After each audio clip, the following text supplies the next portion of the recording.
Celebrity কিংবা প্রভাবশালী নয়, দলের পুরনো কর্মীদের নিয়ে মঞ্চ ভরানোর বার্তা জীবিত শহীদ দীপক দাসের।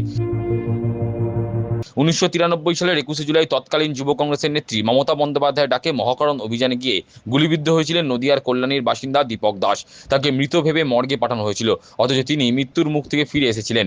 বর্তমানে কল্যাণীর জওহরলাল নেহরু মেডিকেল কলেজ হাসপাতালের সববাহী গাড়ি চালিয়ে জীবিকা নির্বাহ করে চলেছেন জীবিত শহীদ। উপেক্ষিত দীপক দাসের আক্ষেপ, কেটে গিয়েছে 33টা বছর, কেউ কথা রাখেনি। তৃণমূল ক্ষমতায় আসার পরও তার মেলেনি সরকারি বাড়ি। এখন তিনি পরিবার নিয়ে টিনের ঘরে বসবাস করছেন। আজকে এই ঘরটা সরকারি ঘর দিয়েছে, সরকারি ঘরটা পেতাম, সরকারি ঘরটাই পেতাম। তাহলে এই টিনের ঘরে কি বসবাস? হ্যাঁ, নিবাসে বসবাস করছি। কখনো বলেনি যে অ্যাপ্লাই করিয়া আমরা করে দিচ্ছি। জমে থাকা একরাশ ক্ষোভ উগড়ে মমতার প্রতি তার সতর্কবার্তা, আপনি সংযত হন। বড়লোক কিংবা সেলিব্রিটি নয়, দলের পুরনো কর্মীদের নিয়ে শহীদ স্মরণ মঞ্চ ভরিয়ে তুলুন, তাহলে আপনি আবার উঠে আসবেন। লোকের ক্ষোভ, জনগণের ক্ষোভ, আমাদের ভুল প্রচার, সেই প্রচারে আমরা ব্যর্থ, তার জন্য এই অবস্থা। এখনো বলছি দিদিকে যে আপনি সংযত হন, সংযত হন। মঞ্চ বানাচ্ছেন কাদের জন্যে?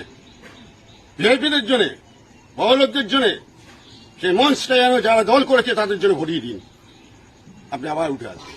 দলের একাংশকে তীব্র নিশানা করে দীপকবাবু বলেন, যারা পুরসভা লুটে খেয়েছে, যারা চাকরি বিক্রি করেছে, যারা সিন্ডিকেট চালিয়েছে, তারা এখন পালিয়ে বেড়াচ্ছে, আর তাদেরকে শোনা হচ্ছে পচা ডিম। ব্যথা না থাকলে কি দলটা এই পরিস্থিতি? পুরনো লোকগুলোকে বলেছিল যে পুরনো লোকগুলোকে আগে উঠাও, বারে বারে বলেছিল, কিন্তু অহংকারী যারা টাকা পড়বে কোটিপতি, পৌরসভা বেঁচে খাচ্ছে, চাকরি কোটা বেঁচে খাচ্ছে। মাস্টারি যে চাকরি দিয়েছে, আমাদের সঙ্গে চাকরি করতো, সেই মাস্টারি পেয়েছে। যে বাড়ির বাড়ি, সেই মাস্টারি পেয়েছে। এখন আর একজন ছিল, সে কংগ্রেসে চলে গেছে, সে চাকরি পেয়েছে। কিন্তু আমাদের একটা কোনো ভালো জায়গায় চাকরি দিতে পারবেনি। অন্তত 20,000 টাকা দিত, ইউনিয়নে দিতে পারতো। যারা নেতার পাশে ছিল, চা বানিয়ে খেয়েছে, আমিও চা বানিয়ে খেয়েছি, তাদের 20,000 25,000 টাকা মায়না দিয়েছে, কিন্তু আমাদের দেয়নি। অহংকার, অহংকার। তারা এখন পালিয়ে বেড়াচ্ছে আর মার খেয়ে বেড়াচ্ছে, আর ডিমের পচা ডিমের বাড়ি খাচ্ছে।